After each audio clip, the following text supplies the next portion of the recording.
It's the Mike Francesa Podcast on the Bet Rivers Network. Good morning, everybody, and welcome to the Mike Francesa Podcast, brought to you on the Bet Rivers Network. And remember, for all your wagering needs, whatever it may be, baseball, football, college football, you name it, you have Bet Rivers in New York and New Jersey and Play Sugar House in Connecticut. For whatever wagering needs you have, just go to the Bet Rivers app.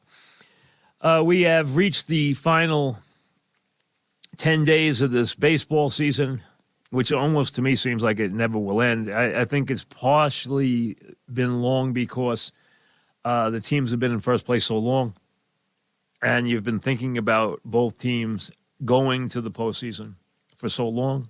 Both are going to the postseason. The Yankees are going as division champs. The Mets have the game-and-a-half lead. The showdown this weekend in Atlanta. The Mets have the Marlins while the Braves have the Nats. The Mets and Braves will meet, and then the Mets will have the Nats while the Braves have the Marlins. To finish up the season, 97-57 for the Mets, 95-58 for the Braves. And the big two are scheduled to pitch the Atlanta series right now, and there's no reason to believe they won't. And you would think that gives the Mets the edge, just having that dynamic 1-2 punch to throw at the Braves. Everything with the Yankees has been overshadowed by Judge. You know, it's funny. All this silliness about, oh, here's what I would do if I got the ball and all this other stuff, which to me, who cares? The big homer is 62, not 61. I mean, 61 is a big homer, but 62 is a bigger homer. That is to break the record. So, I mean, you know, getting stuck on 61 doesn't break anything.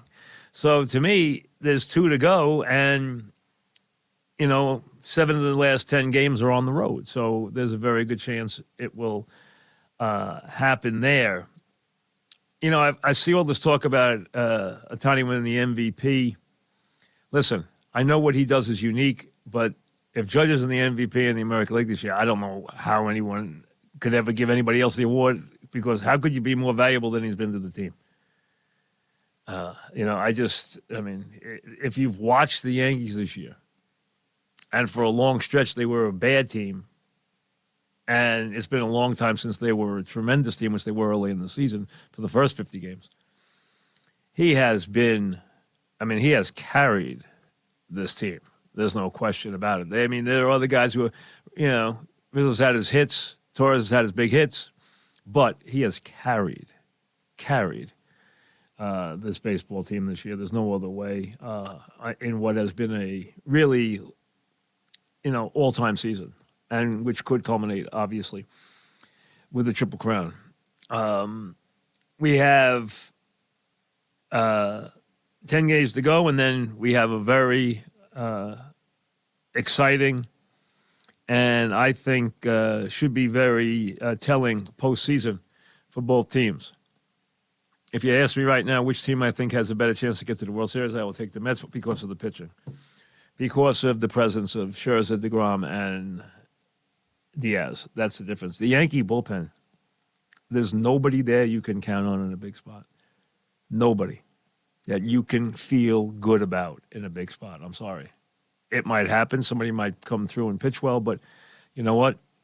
There's no reason to think they might duplicate it. And the pressure in October, you know, October has made many, many talented closers look bad.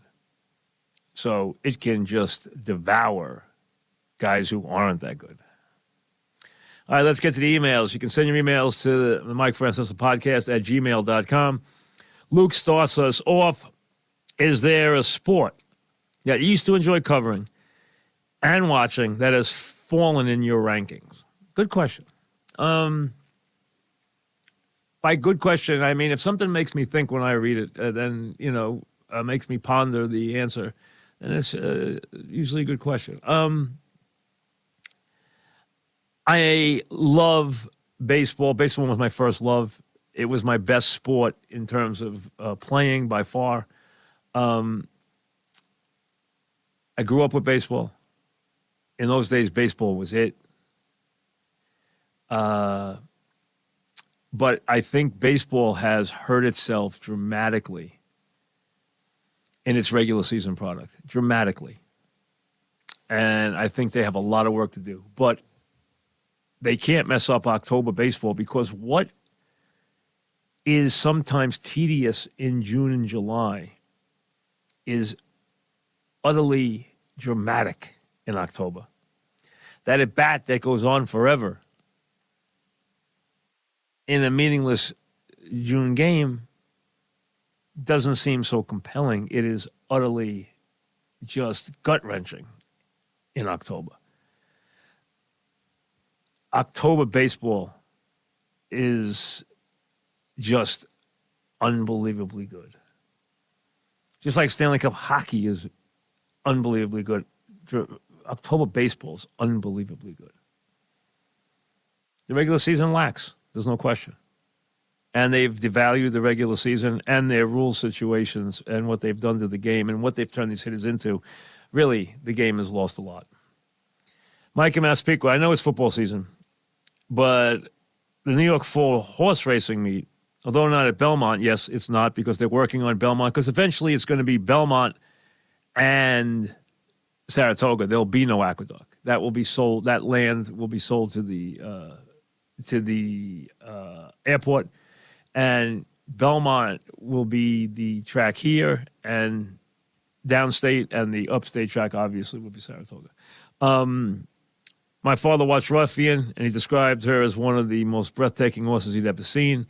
Did you view any champion horses from that era in person, and did any make an impression? Well, I was at the track when this black colt, who was utterly speedy, broke his maiden. I went back to the track to see him race at a non-winners of one. He was equally impressive. I thought I had something special for the Champagne when he was entered into the Champagne in his third race, and I thought I was going to make a killing because I knew this horse couldn't lose. Except one thing, the horse went off at even money and won the Champagne. And as a matter of fact, won the Triple Crown undefeated. His name was Seattle Slew. He was always a special horse for me because I did see him break his maiden. And I did see his first three races live. And I didn't see a lot of Secretariat. I did see Secretariat, and I did actually go to the paddock in Kentucky and see Secretariat in his paddock when he was still around. So I did do that. He was actually there, but the horse that was more striking than him was an older horse at the time that was one of the most beautiful horses I ever saw. And, you know, they don't ever take two stallions out at the same time because they will fight. Once they breed, they're territorial and they're aggressive. So you're not allowed to ever take two sires out of their barns at the same time. One's locked up at all times. They never even cross paths because they will break away and fight. The horse I'm talking about is a horse named Nijinsky II. What a breathtakingly beautiful horse. He really was. Just amazing. Secretariat was Secretariat was built like a muscular nose guard. He was big and big barrel chest, big red horse. And he was athletic and huge. You know, he had a huge heart, the whole thing. But he wasn't the sleekest of animals. Nijinsky was an incredible looking horse. Narad wants to know, regardless of what happens this postseason, would you say that Dusty or Buck or both are Hall of Fame managers? They've both had a lot of success with a lot of teams. And obviously they've had their hearts broken in the postseason a lot. Maybe this year's going to be special. We'll see. I would think they're both Hall of Fame managers. And Dusty Baker was a hell of a player, too. He was a really good player. George emails, who's the bigger New York contract bust? Kenny Galladay or Jacoby Ellsbury? Jacoby Ellsbury had the bigger contract, had the bigger expectations, and is, without question, the bigger bust. Galladay's a bust, no question about it, but Ellsbury's the bigger one. Ellsbury, you know what? He had 1 year with the Red Sox where he looked like he was going to be all-world. David from Saratoga, do you think boxing will ever make a significant comeback? No. Matthew emails, what do you think of Michigan football thus far? Too early to judge. Will Harbaugh ever leave Michigan for the NFL? I'd say 50-50 on that. I would have said yes in the past. Now I'd say 50-50. As far as Michigan this year, they are still a cut below. They're going to beat most of the teams on their schedule. I don't think they'll beat Ohio State. And I think everybody's a cut below Georgia, Alabama, and Ohio State. Nobody's in that grouping. It falls from there. But they're good enough to win 10 games. They're not good enough to win against those teams in the playoffs. With Aaron Judge being the superstar that he is, I think that Pete Alonzo's season has been going under the radar. Do you think he is on track to maybe be the best Mets offensive player in history? I do. I would say right now, if I had a wager, I'd say he will go down as the best Met offensive player because of the start he's gotten off to in his career. He is a legitimate slugger. He plays every day. He's gotten a ton of big hits this year. He plays the game right. Bats 270. To me, I know that he's called off in the modern Harmon Killebrew. He is the modern day Harmon Killebrew. That's who he is. Now, Killebrew was an incredible power hitter, even better than Alonzo. But Alonzo is that type of slugger. I mean, and you're right. Right now, starting today, both Judge and Alonzo have 128 RBIs. I mean, Judge blows him away in the other statistics. He's got 60 homers to Alonzo's 39. He's got a 314 average to Alonzo's 270. He's got a 1.1 OPS. Alonzo's got a 870. He has scored 35 more runs. Judge's year is all world, all time. But you're right. I think it has gotten lost. I think everything in New York baseball has gotten lost in the shadows of Judge this year. But I think Alonzo has had a great season. I don't think he will win the NL MVP, but he deserves to be in the top three, probably two. Now that we're done with the full MLB season, with the NL having the DH, what is your opinion? Listen, it was inevitable. It had to happen. It has happened. That's not baseball's problem. That makes sense that we play under one set of rules. That completely makes sense. It's the only way it could happen. It had to go that way. So I have no problem with that. I do have a problem with the way the game is played, and I do have a problem with some of the other rules, without any question. And baseball needs to work on a lot of things. Phil, I'm a believer that great players, for the most part, are transcendental. They're transcendent, I think is what he meant, and would be great in any era. Barring injuries and personal problems, how do you see a healthy Pete Maravich? The thing about Pete Maravich, and Pete could play in any era, and he was a incredibly gifted basketball virtuoso, but that's the key. Pete was more show than substance.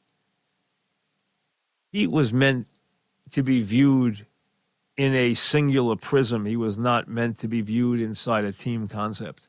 And he struggled with the team concept. And the team struggled with him. But when you talk about long-range shots, gamesmanship, ball handling, crazy French pastry with the passing, he was a unique scorer and player. Anthony emails, besides Belichick versus Reed, which matchup currently active offensive coach, head coach versus defensive coach, head coach, do you think you would find fascinating in a big game? I don't think there's any matchup right now that even approaches Reed and Belichick. Reed is an offensive coach in every way who has had a wonderful career, who has won a ton of games, who has really, with Kansas City, established himself as a great all-time coach. That's a matchup that works. I don't think any of the others even are worthy of being discussed, to be honest with you. None of them rank with those two. Will emails, what current athlete would you tell your kids or young athletes to model themselves after in terms of professionalism, dealing with the media, off the field? I would say Eli Manning would be one. Eli handled criticism extremely well. He handled the spotlight extremely well. He was better in the big game. His game got better the bigger the game was played. Wonderful guy off the field. I think any athlete would go a long way to follow in his footprints and just do things and handle things the way he did, both in terms of media, off the field, teammates, leadership, the whole thing. I think he would be a glowing example of a guy who you might not have thought of, but I think fits the bill in a very, very big way. If the Yankees get bounced and Judge walks, do you see them making changes? It obviously means GM and coach, a GM and manager. I think if they had had the season they were heading to in June and they had crashed and burned in the postseason, I think heads would have rolled. I think the way they have played the last 60 games has tempered enthusiasm dramatically. It has really sprinkled a lot of realism into the picture. And I think that's why it's not automatic that if they fall short of the goal, which is obviously to make the World Series.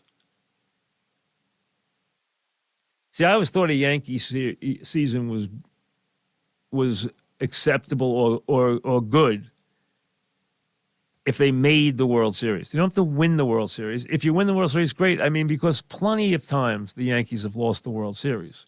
Dating all the way back, there's been plenty of times they've lost the World Series. Anything can happen in a short series. But getting to the series, playing in the World Series, to me, separates the season. And there's been, brutal losses. I thought losing to the Marlins was a terrible loss. Losing to the Pirates in '60 was a dreadful loss. That was the best team that ever lost the World Series. That was the most overwhelming matchup, favorite versus underdog, that ever won a World Series. There have been some really good teams. Earl Weaver's teams in a 3-year span only won one World Series. The A's in a 3-year span only won one World Series. As far as the LaRusse A's, those teams should have won more. The A's should have won more. The Orioles should have won more. But they got upset a couple of times in some classic World Series. It happens. Brandon emails a different Brandon from the last guy who was Brandon. Who is an athlete or coach that you didn't like, but your opinion of them completely changed when you interviewed or met them? That's a good one.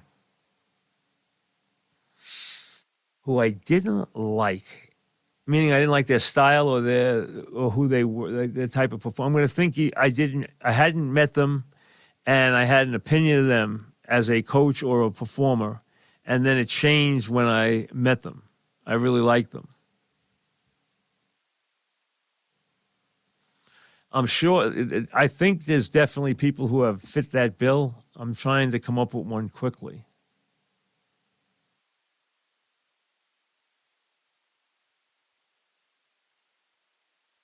I don't have one off the top of my head. I know there is one. I know there will be a couple of those. But at the top of my head, I'm drawing a blank. I'm going to think about this question and answer it down the road because I think there is an answer there. I just have to figure out who it is. I can give you guys that I liked until I met them. I can give you a bunch of those. And then I thought differently once I interviewed them or spent any time with them. I can give you a few of those. But you asked the question from the other way. So that's it, Brandon Marshall's a good one. Mons, for Brandon Marshall. That is a good one. I didn't care for Brandon Marshall, and then, you know what? He was a really good guy. That's a good one. That's a good one, Mons. Very good one. Brandon Marshall fits the bill. I was thinking more of coaches and managers in my head, but Brandon Marshall did not like him as a player, as a performer. And then when I met him, I really liked him. That's a good one. Very good one. Like I said, I could give you a lot the other way, but that wasn't the question, So from that standpoint, but I'll think there's got to be a few more that fit that bill. That is a good question, though. I like the question very much. Okay, I do. Larry says, Mike, I understand that pro sports want to generate as much income as possible. But do you agree with me that it's gone too far when the Yankees are superimposing ads onto the mound during broadcasts? Listen, they will sell, first it was the rotating slides behind the plate, as the panels all change. Once everybody went to that center field camera as such a big part of the telecast, and then they flipped the back, they always are forever changing the slides behind the plate. That's become, part and parcel of every ball game. Now you're right. You're going to get signage on uniforms. That's coming. They have sold everything they can sell. They have billboarded everything they can billboard. Just listen to a broadcast now. Just listen to a radio broadcast of a game and hear how many drop-ins the announcers have. I mean, they literally have, all the color person does is do drop-ins around the play-by-play. I would say they probably, before the game start, when we get copy, you get 2 packets before the game, like we would before a show. You're going to get what you call your billboards in one stack, and you're going to get your commercials, live reads in the other stack. The drop-ins or billboards in the ball game for either the Yankees or the Mets, I guarantee you, when the game starts, the number is in the 50s. The 15th pitch, the 15th batter is brought to you by, the third inning is brought to you by, that stolen base is brought to you by, the player just stepped out and scratched himself. That is brought to you by, there's one for everything. Yes, it's raining. Buy Joe's umbrellas. You can get them at a store near you, and it never ends. And they have made the innings as long as they can make them. One of the biggest reasons that baseball games are so long is the time between innings has expanded so that they can put more commercials in. They could get back and start playing earlier. They don't because they put the commercial times, and in the postseason, they add a spot between innings. So they billboard and try to sell every inch of real estate. Now, part of that is because the rights fees are so expensive. You can't blame the media company be it a radio company or a TV company, because they are paying, now they don't have to pay it, but they are paying outrageous rights fees. This is the only way the team doesn't become, end quotes, a loss leader. Where a loss leader is where you're buying a product at a losing proposition to draw people to your station or network. The NFL for many years has been a loss leader to promote the rest of your primetime programming. So on Sunday, before the fall lineup starts, let's say the fall lineup starts, usually it starts now, last week, September, first week, October. Even a little later into October, because, in the old days, they used to do 40. I don't want to go off on a tangent, but the old days, they used to do like 40 shows. Now they do 20 shows of a series if you're lucky. Some of them do 18. Some of them actually do 20. There might even be one or two that actually do, believe it or not, 22.